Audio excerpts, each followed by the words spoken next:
Welcome to Wild World News.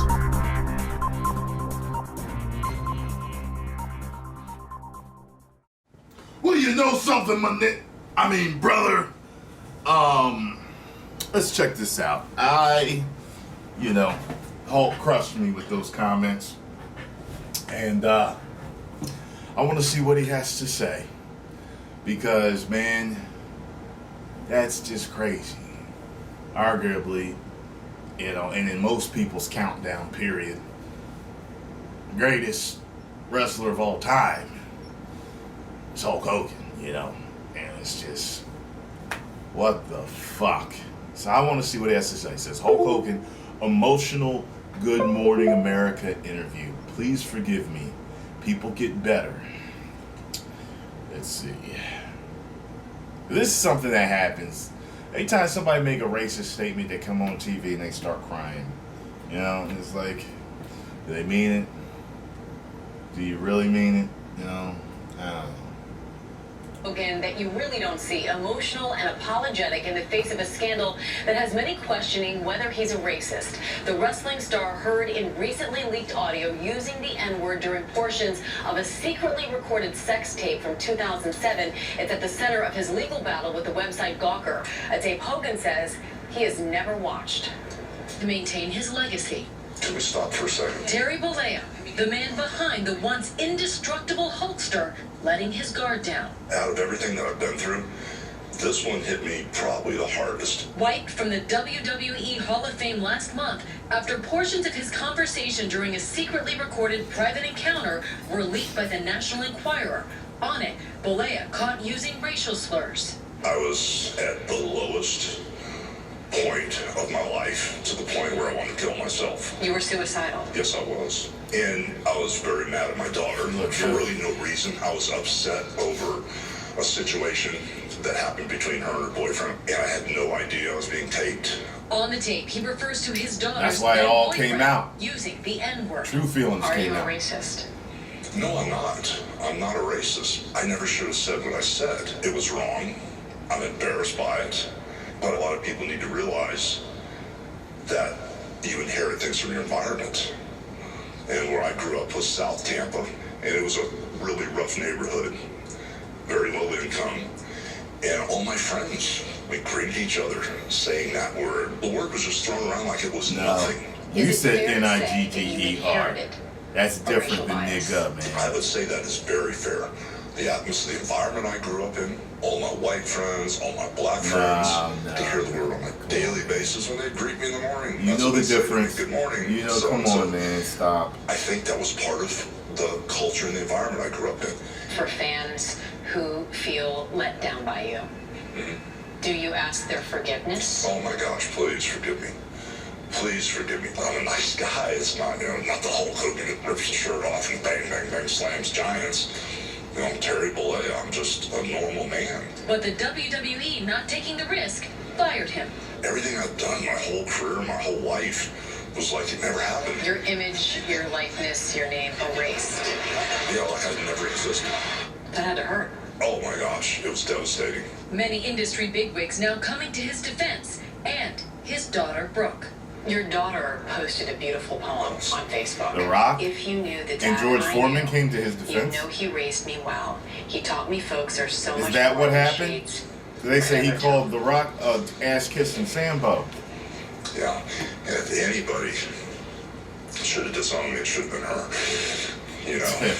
She should have been the Your one. dad. She should have been the one to throw me out like the trash, but instead she showed me more love than anybody. What did Brooke say to you? Well, can we stop for a second? Yeah, sure. All right. Okay. How has Brooke helped you through this? She's been so supportive. She was the direction of my attack.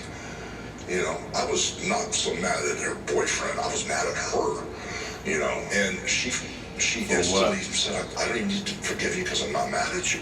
Now the man known for his superhuman strength is wrestling with turning this negative into a positive. Just because a person makes a mistake, just don't throw them away.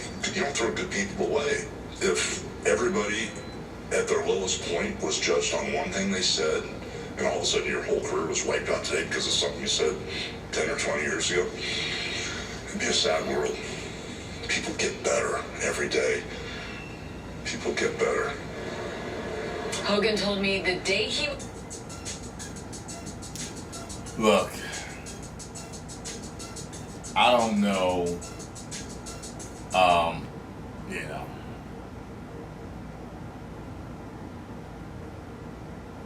Here's my thing. Remember when the story first came out and I did that Wild World News and it was talking about how, you know, there was that whole like Booker T thing, like nigga this, nigga that. Okay. Maybe he grew up with people saying that to his friends.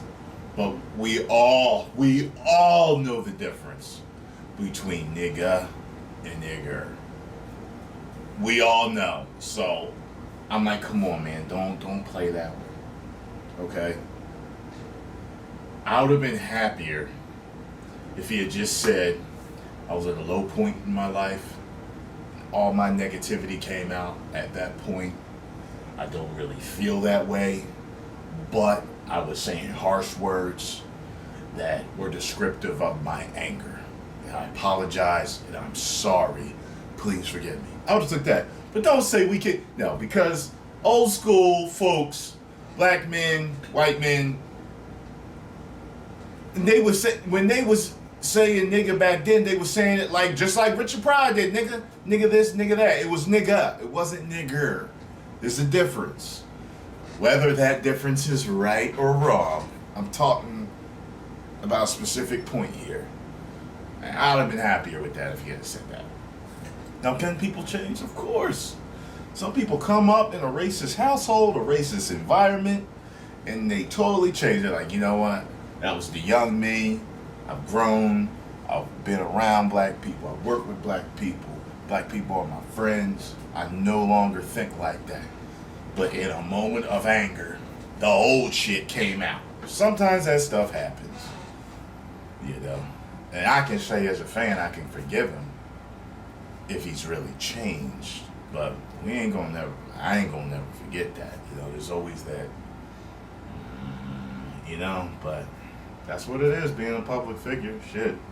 Everyone take the risk with what they say when you're a public figure like that. Even myself, small time guy like myself on YouTube. People misconstrue things that I say all the time.